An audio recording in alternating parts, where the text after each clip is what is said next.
संपूर्ण देशवासियों को आज गणेश चतुर्थी की बहुत बहुत बधाई हो। एक स्त्री,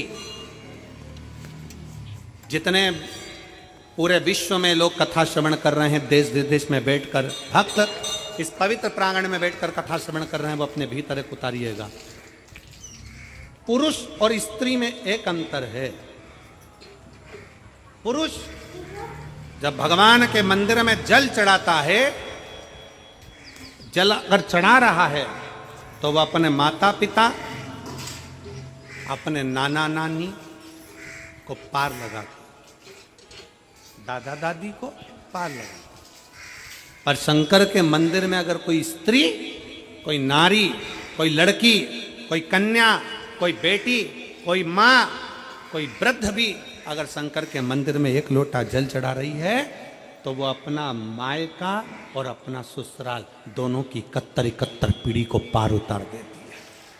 और कितना सुंदर कहा माता पार्वती जी ने भगवान शंकर से अमरनाथ की गुफा में प्रश्न करते हुए कहा कि पुरुष भगवान की सेवा में लगे, भजन में लगे, मंत्र उच्चारण में लगे तो उसका फल पुरुष को प्राप्त होता है, पर अगर स्त्री, नारी अगर भगवान शंकर की आराधना में लगती है, शिव की भक्ति में लगती है, तो हे भोलेनाथ उसका फल किस किस को मिलता है।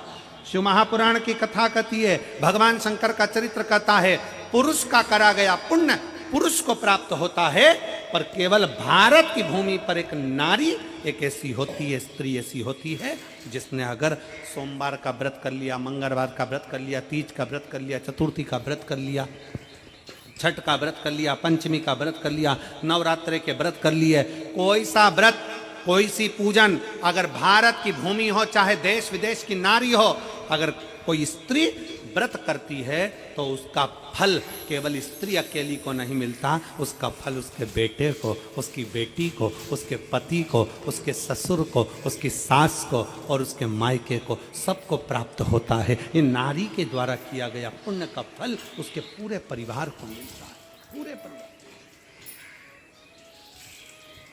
शायद आप लोगों को मालूम है कि नहीं मालूम, हमें ध्यान में नहीं है। करवा चौथ का व्रत किसके लिए होता है? जम के बोलो जरा। इधर होता है कि नहीं होता छत्तीसगढ़ में? अरे जम के तो बोलो।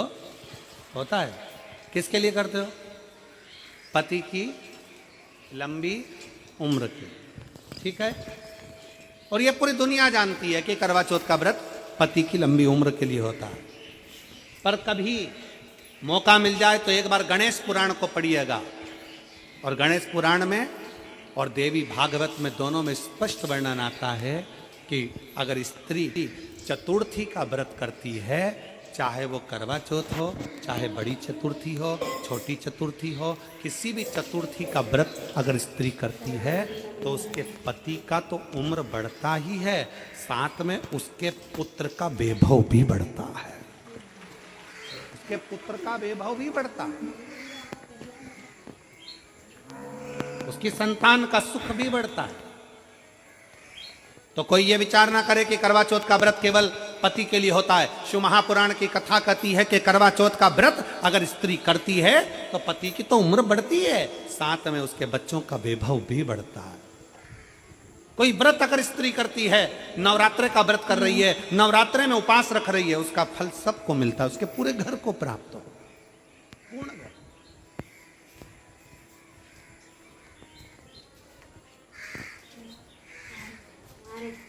शिव तत्व, शंकर की अविरल भक्ति, शिव की उपासना।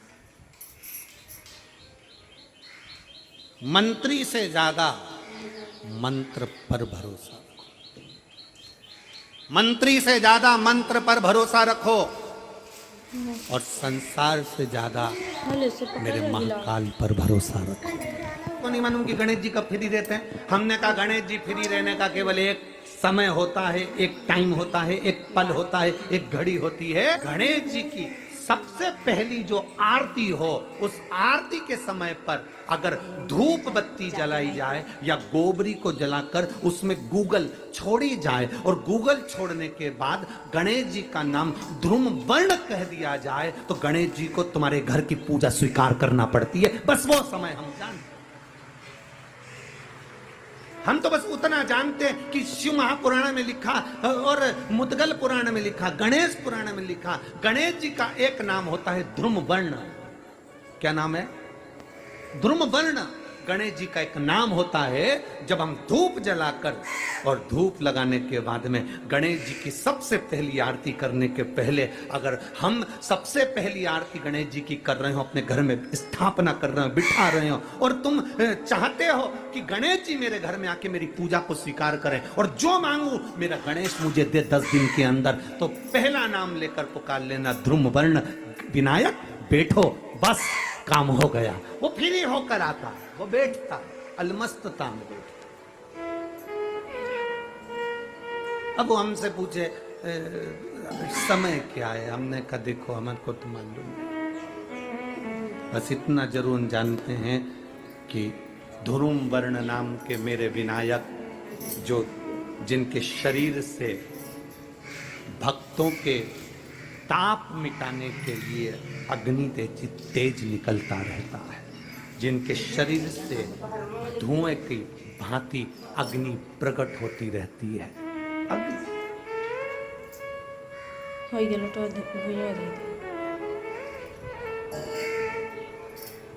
हम तो उनको पहचानते हैं जो दुनिया के ताप मिटाने के लिए प्रगटा, उनके शरीर से अग्नि धुआं तेज पुंज प्रकट हुआ, वो ध्रुम वर्ण विनायक साधारण, उसका केवल नाम उच्चारण कर कर भी अगर विराजित किया जाए, वो आया स्वीकार करेगा। 10 आप अभी तक बिठा लेते थे सिद्धि विनायक आओ, मयूरेश्वर आओ, भगवान को बल्लेश्वर पधारो, आपने बुलाया, आया, वो बैठा, वो ऐसा नहीं कि नहीं बैठा, पर हमें समय का भान नहीं हो पाया। हम किस समय पर भगवान को रिझाएं? परमात्मा को रिझाने का कोई समय होता है? भगवान को तो जब तुम्हारी मर्जी पड़ जाए, जब तुम्हारा दिल कर जाए, तब मेरे भगवान को रिझाने का प्रयास करो, वो तुम्हारे करीब में आकर बैठ जाएगा। जब तुम्हारा मन पड़े, जब तुम्हारी मर्जी पड़े।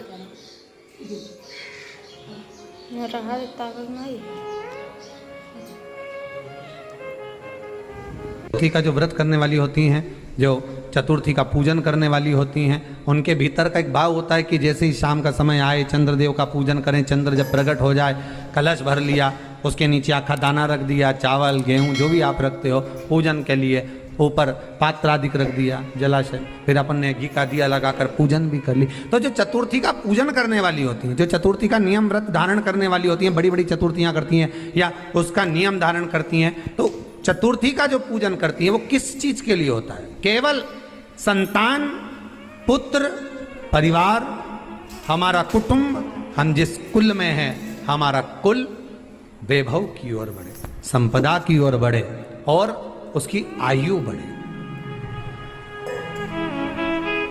उसकी आयु बढ़े, वैभव बढ़े। बहुत ध्यान दीजिएगा महाराज, चतुर्थी की पूजन में जो आप आखा दाना रखते हो, गेहूं वगैरह कुछ भी जो रखते हो, उसकी बड़ी महत्वता होती है महाराज। यहां तक कहा गया है, चतुर्थी की कथा तो आप लोग पढ़ते होंगे, जो लोग पढ़ते हैं उनको मालूम होगा, चतुर्थी की कथा में लिखा है, चौथ माता के व्रत में वर्णन किया गया है कि वो आखा दाना जो रखा जाता है, मान लो कोई जरूरी काम होता है तभी आखा दाना को रखा जाता है, संभाल के रखते हैं कि हम इस काम के लिए जा रहे हैं और हमारा ये कार्य सफल होना चाहिए। तो जिसने चतुर्थी का व्रत करा है, जिसने चंद्रदेव का पूजन करा, चतुर्थी का व्रत करा, वो गणेश जी से विनती करके वहां से 2-4 आखा दाना उठा ले, और जो व्यक्ति का काम अटक रहा है अपने ही घर का, पर दूसरे कुल को नहीं देना, अपने ही कुल के अंतर्गत जो काम अटक रहा है उसकी जेब में, उसके पल्लू में उस चीज को रख दिया जाए। तो चतुर्थी जो अगली आती है, जैसे आप महीने की करते हो तो महीने की, और आप जैसे करते हो कि 4 अलग बड़ी बड़ी चतुर्थी करते हो तो उसके अनुसार आपका कार्य सिद्ध होता ही है। उस आखे दाने का इतना महत्व होता है क्योंकि चतुर्थी का व्रत करने वाली माता जब व्रत करती है तो स्वयं चतुर्थी की कथा में लिखा हुआ है कि पार्वती जी गणेश जी से चतुर्थी की कथा बचवाती। चतुर्थी की कथा बाची किसने थी? स्वयं गणेश जी महाराज ने। और सुनी किसने थी? माता पार्वती। बाचने वाले गणेश जी थे, सुनने वाली माता पार्वती। तो चतुर्थी की कथा जब होती है तो उसको स्वयं गणेश जी बाच रहे हैं। तो व्रत कौन सुन रही है? माता पार्वती। और आपने जो आखा दाना लिया वो गणेश जी के भाव से लिया, गणेश जी से निवेदन करके, विनय करके, प्रार्थना कर कर उसको प्राप्त किया।